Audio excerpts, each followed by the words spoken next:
अरे, क्या तुमने कभी कोई चीज इतनी शिद्दत से चाहिए, जैसे कोई ऐसा शॉर्टकट जो तुम्हारी सारी परेशानियां झट से हल कर दे?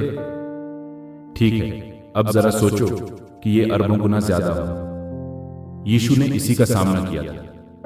क्या होता अगर तुम्हें असीमित शक्ति, तुरंत सब कुछ और हर कोई तुम्हें प्यार करने लगता, लेकिन शर्त होती तुम्हारी आत्मा? दोस्तों, ये कोई पुरानी कहानी नहीं है।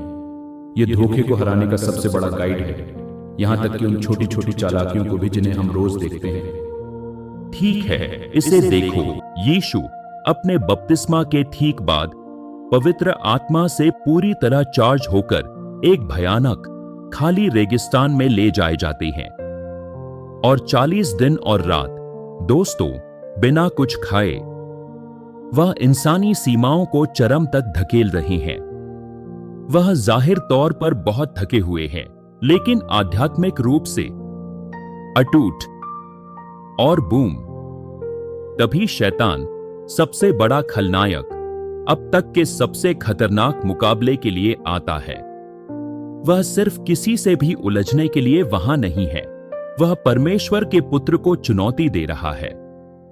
हर किसी को बचाने के मिशन को पूरी तरह से नष्ट करने की कोशिश कर रहा है।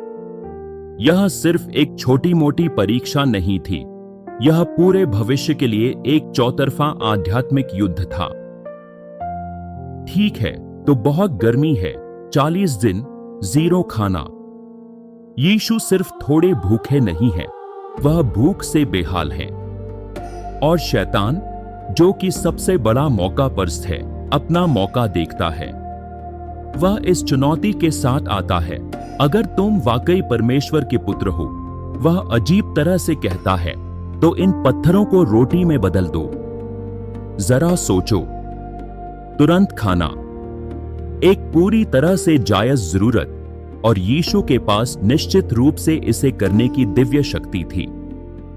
क्यों नहीं, है ना? यह बहुत तर्कसंगत लगता है, लगभग हानिरहित। बस एक शब्द और वह भयानक खालीपन दूर हो जाता। शैतान की चाल यहां बहुत चालाकी भरी है। वह यीशु की पहचान पर सवाल उठाता है, अगर तुम परमेश्वर के पुत्र हो, और फिर ईश्वर प्रदत्त शक्ति का उपयोग त्वरित व्यक्तिगत राहत के लिए करने का सुझाव देता है। वह सिर्फ रोटी नहीं दे रहा है, वह यीशु को परमपिता परमेश्वर के बजाय खुद पर निर्भर रहने का, शारीरिक को आध्यात्मिक से पहले रखने का एक तरीका पेश कर रहा है। लेकिन यीशु का नहीं, एक बॉस मूव की तरह है, जो जबरदस्त बुद्धिमत्ता से भरा है। वह शक्ति प्रदर्शन से नहीं, बल्कि स्वयं धर्म ग्रंथ की शक्ति से जवाब देते हैं। लिखा है, मनुष्य केवल रोटी से ही नहीं, परंतु हर उस वचन से जीवित रहेगा जो परमेश्वर के मुख से निकलता है। धड़ाम। यह व्यवस्था विवरण 8:03 से है, और यह सिर्फ एक चालाक पंक्ति नहीं है, यह एक बहुत बड़ा बयान है। यीशु मूल रूप से यह कह रहे हैं कि आध्यात्मिक पोषण, परमेश्वर के वचन को सुनना और उसका पालन करना, असली रोटी से कहीं ज्यादा महत्वपूर्ण है। वह जानते थे कि असली जीवन सिर्फ वही पाना नहीं है जो तुम अभी चाहते हो, बल्कि पिता के साथ उस गहरे, स्थायी रिश्ते के बारे में है। इसमें कुछ अद्भुत प्राचीन ज्ञान छिपा है। पहला, यह सब परमेश्वर पर निर्भर रहने के बारे में है। यीशु ने अपनी दिव्य शक्ति का समय से पहले उपयोग करके तुरंत समाधान पाने के बजाय अपने पिता पर भरोसा करना चुना कि वह अपने समय पर प्रदान करेंगे। दूसरा, यह शक्ति का सही तरीके से उपयोग करने के बारे में है। दिव्य शक्ति स्वार्थी आराम या शैतान की शर्तों पर कुछ साबित करने के लिए नहीं थी। यीशु का मिशन चमत्कारों से खुद को बचाना नहीं था, यह हम सभी के लिए खुद को बलिदान करना था। यह आज हमें कैसे प्रभावित करता है? अरे, तुरंत संतुष्टि का यह प्रलोभन हर जगह है ना? हम त्वरित समाधान, आसान उपाय, रातों रात सफलता चाहते हैं। हर इच्छा को अभी पूरा करने का दबाव, चाहे वह आराम के लिए हो, आनंद के लिए हो, या सिर्फ मान्यता प्राप्त करने के लिए हो, बहुत बड़ा है। हम दुनिया में लाभ की तरह दिखने वाली चीजों के लिए आध्यात्मिक रूप से समझौता करने के लिए ललचाते हैं। सांसारिक सफलता की रोटी या क्षणिक सुखों को स्थायी आध्यात्मिक सत्य के शब्द से ज्यादा महत्व देते हैं। यीशु का जवाब हमें कुछ बेहतर करने की ओर इशारा करता है। परमेश्वर के राज्य को पहले रखना, यह भरोसा करना कि हमारी सबसे गहरी जरूरतें पूरी होंगी, अपने मूल्यों को बेचकर नहीं बल्कि उसकी इच्छा के अनुरूप चलकर। यह धैर्य रखने, विश्वास रखने और यह याद रखने का आह्वान है कि हमारी सबसे गहरी भूख आध्यात्मिक है, एक ऐसी भूख जिसे केवल परमेश्वर का वचन ही वास्तव में भर सकता है। अगला, शैतान सचमुच यीशु को पवित्र शहर यरूशलेम में टेलीपोर्ट करता है और उन्हें मंदिर के सबसे ऊंचे स्थान पर खड़ा कर देता है। हम एक बहुत ऊंची गिरावट की बात कर रही हैं। नीचे की खाई चक्कर लाने वाली है, कोई भी भीड़ बस एक दूर की गूंज है। और यहाँ शैतान एक नई और भी चालाक चाल चलता है। वह वास्तव में धर्म ग्रंथ का उपयोग करता है, उसे अपने विकृत एजेंडे में फिट करने के लिए तोड़मरोड़ कर पेश करता है। अगर तुम परमेश्वर के पुत्र हो, वह फिर से चुनौती देता है। उसकी आवाज नकली पवित्रता से भरी हुई है, तो खुद को नीचे फेंक दो, क्योंकि लिखा है, वह तुम्हारे विषय में अपने दूतों को आज्ञा देगा और वे तुम्हें अपने हाथों पर उठा लेंगे, ताकि तुम्हारे पांव में पत्थर से चोट न लगे। वह भजन संहिता 91 का हवाला दे रहा है, जो परमेश्वर की सुरक्षा का एक अद्भुत वादा है। यह एक दिव्य शॉर्टकट का प्रलोभन है, एक दिखावा करने और आध्यात्मिक अहंकार को बढ़ावा देने की अपील। शैतान मूल रूप से कह रहा है, जाओ, साबित करो कि तुम किसी शानदार, निर्विवाद तरीके से दिव्य हो। परमेश्वर को कार्य करने के लिए मजबूर करो। सबको दिखाओ कि तुम कितने खास हो। यह एक पूरा जाल है, यीशु को सनसनीखेज, स्वार्थी महिमा के एक त्वरित क्षण के लिए विनम्रता और सेवा के मार्ग को छोड़ने के लिए प्रेरित करने की कोशिश। वह यीशु को परमेश्वर की परीक्षा लेने, एक चिन्ह की मांग करने, व्यक्तिगत मान्यता प्राप्त करने के लिए एक दिव्य वादे को तोड़ने मरोड़ने के लिए लुभा रहा है। और एक बार फिर यीशु का नहीं, चट्टान की तरह ठोस है, धर्म ग्रंथ की सच्चाई पर आधारित है, जिसे सही ढंग से समझा गया है। वह शैतान के विकृत पद का जवाब व्यवस्था विवरण 6:16 के एक और पद से देते हैं। यह भी लिखा है, तुम अपने परमेश्वर यहोवा की परीक्षा न लेना। बूम। यहां से मिलने वाला प्राचीन ज्ञान बहुत महत्वपूर्ण है। पहला, यह हमें बताता है कि सच्चा विश्वास कैसा दिखता है। विश्वास परमेश्वर को दिखावटी प्रदर्शन करने या अपनी शर्तों पर सबूत मांगने के लिए मजबूर करने के बारे में नहीं है। यह परमेश्वर के चरित्र और उसकी योजना पर भरोसा करने के बारे में है, भले ही वह शानदार या तुरंत स्पष्ट ना हो। यीशु सीधे सीधे एक आध्यात्मिक कर्तव्य दिखाने से इनकार कर देते हैं। दूसरा, यह दिखाता है कि आध्यात्मिक अहंकार और अनुमान कितना खतरनाक हो सकता है। अपनी महिमा के लिए स्थितियों में हेरफेर करने के लिए परमेश्वर के वादों का उपयोग करना विश्वास का पूर्ण विकृतीकरण है।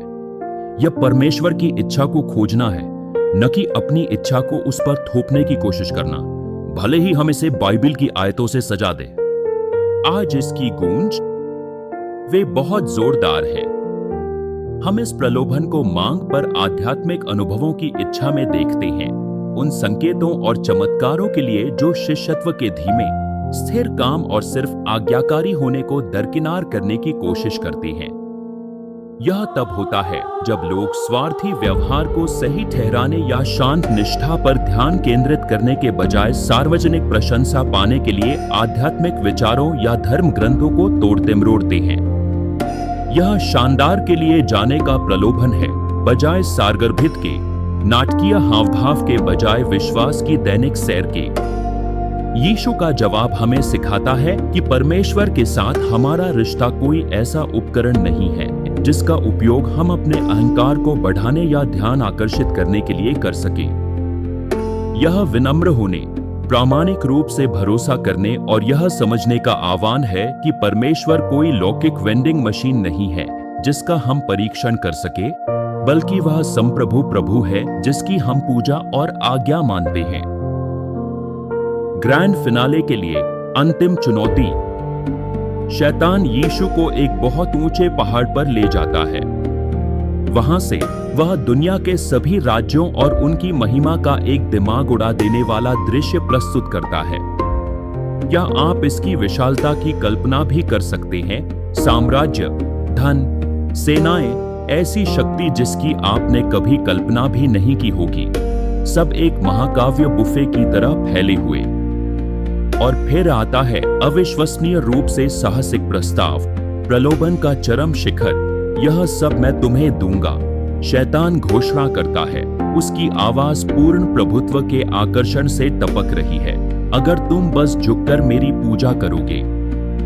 यही है दोस्तों, असीमित सांसारिक शक्ति का प्रलोभन, सांसारिक महिमा का अंतिम शॉर्टकट, क्रॉस की पीड़ा और बलिदान को पूरी तरह से दरकिनार करते हुए।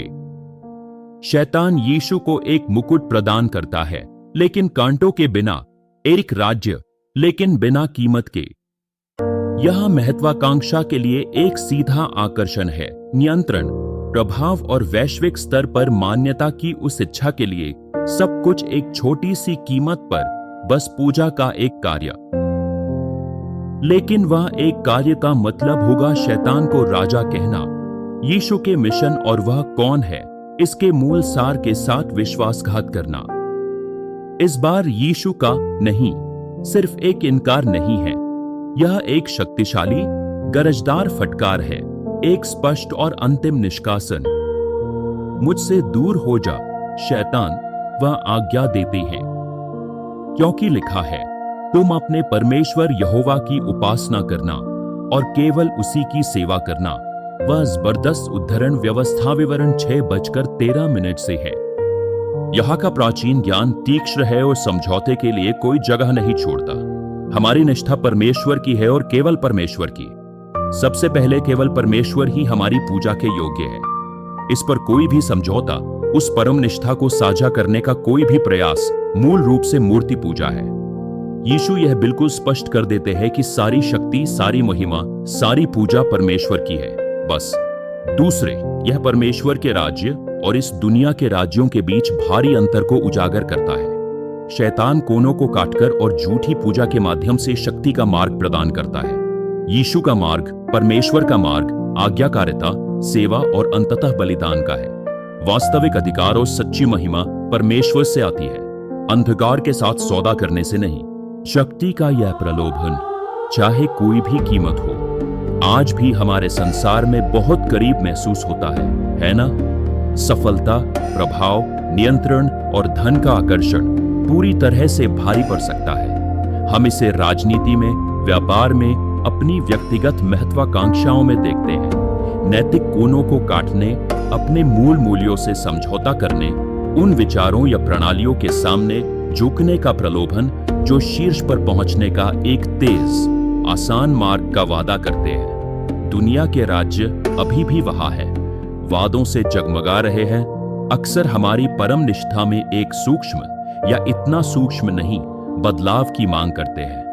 यीशु का शक्तिशाली अस्वीकरण एक कालातीत अनुस्मारक है। हमारी नंबर 1 पूजा और सेवा परमेश्वर की है। यह ईमानदारी से जीने, परमेश्वर का मार्ग चुनने का आह्वान है, भले ही वह कठिन मार्ग हो, और यह समझने का कि सच्ची तृप्ति और अंतिम विजय दुनिया द्वारा प्रदान की जाने वाली क्षणभंगुर शक्ति में नहीं, बल्कि एक सच्चे परमेश्वर के प्रति अटूट निष्ठा में पाई जाती है। ठीक है, तो जब आप इन 3 बड़ी परीक्षाओं को एक साथ देखते हैं तो कुछ अद्भुत पैटर्न सामने आते हैं। शैतान की चालों में भी, और इससे भी महत्वपूर्ण बात, यीशु ने कैसे प्रतिक्रिया दी, इसकी कालातीत बुद्धिमत्ता में। शैतान ने लगातार मौलिक मानवीय इच्छाओं और कमजोरियों को निशाना बनाया। हमारी शारीरिक जरूरतें, रोटी, मान्यता और आध्यात्मिक शॉर्टकट की हमारी इच्छा, मनबेर की घटना और शक्ति और महिमा की वह गहरी भूख। राज्य, उसकी विधियां बहुत चालाक है। वह पहचान पर सवाल उठाता है, अगर तुम परमेश्वर के पुत्र हो, वह अपने प्रस्तावों को वैध बनाने के लिए धर्म ग्रंथ को तोड़ता मरोड़ता है, और वह अहंकार हमारी तुरंत संतुष्टि की लालसा और सबसे आसान दिखने वाले मार्ग की अपील करता है। वह यीशु को उनके मिशन पर संदेह करने, उनकी दिव्य शक्ति का दुरुपयोग करने और पिता के प्रति उनकी निष्ठा से समझौता करने की कोशिश कर रहा है। फिर भी हर बार यीशु की रक्षा उल्लेखनीय रूप से सुसंगत और अविश्वसनीय रूप से बुद्धिमानी भरी होती है। उनका मुख्य हथियार परमेश्वर का वचन लिखा है, और यह सिर्फ बाइबल की आयतें दागने के बारे में नहीं था, यह धर्म ग्रंथ की सच्चाई और अधिकार के अनुसार जीने के बारे में था। उनकी प्रतिक्रियाएं किसी भी व्यक्तिगत इच्छा या बाहरी दबाव पर परमेश्वर की इच्छा पर इस अटूट ध्यान को दर्शाती हैं। वह पूरी स्पष्टता के साथ जानते थे कि वह कौन है और उनका मिशन क्या है, और उन्होंने उन प्रस्तावों से विचलित होने से इनकार कर दिया जो सतह पर अच्छे लगते थे लेकिन अंदर से सड़े हुए थे। प्राथमिकताओं की यह गहरी समझ है, शारीरिक आराम पर आध्यात्मिक पोषण, दिखावा करने पर विनम्र आज्ञाकारिता और किसी भी सांसारिक लाभ पर परमेश्वर की अनन्य पूजा। यह प्राचीन ज्ञान सिर्फ अलग अलग विचारों का संग्रह नहीं है, यह एक संयुक्त मोर्चा है। यह परमेश्वर पर पूर्ण निर्भरता, उसके वचन की गहरी समझ और सही अनुप्रयोग, और उसकी दिव्य योजना के प्रति एक अटूट प्रतिबद्धता के बारे में है, चाहे व्यक्तिगत लागत कुछ भी हो या विकल्प कितने भी आकर्षक क्यों न लगे। यीशु एक ऐसे जीवन का मॉडल प्रस्तुत करते हैं जहां हर एक चुनाव को पिता की इच्छा के विरुद्ध तौला जाता है। वह हमें दिखाते हैं कि सच्ची ताकत अपनी शक्ति का प्रदर्शन करने में नहीं, बल्कि परमेश्वर के अधिकार के प्रति समर्पण करने में है। रेगिस्तान में यह पूरी परीक्षा सिर्फ 3 प्रलोभनों का विरोध करने के बारे में नहीं थी। यह उनके सेवक मसीहा के रूप में अपने मार्ग को पूरी तरह से अपनाने, आत्ममहिमा और सांसारिक शक्ति पर आज्ञाकारिता और बलिदान का मार्ग चुनने के बारे में था। अद्भुत! रेगिस्तान में यीशु की जीत संपूर्ण थी। शैतान चला गया और स्वर्गदूत आए और उनकी सेवा की। लेकिन यह जीत सिर्फ यीशु की व्यक्तिगत जीत नहीं थी, यह एक ऐसी जीत थी जिसके हमें से हर एक के लिए बहुत बड़े निहितार्थ थे। वह नए आदम के रूप में खड़े हुए, जहां पहला आदम ठोकर खा गया था, वहां सफल हुए, हम सभी को आज्ञाकारिता और निष्ठा का एक नया मार्ग प्रदान किया। जिस प्राचीन ज्ञान का उन्होंने उपयोग किया, धर्म ग्रंथ पर वह निर्भरता, अटूट विश्वास और परमेश्वर के प्रति अडिग आज्ञाकारिता, यह सिर्फ कोई धूल भरा ऐतिहासिक विवरण नहीं है, यह आज हमारे लिए एक जीवंत, सांस लेने वाला मार्गदर्शक है।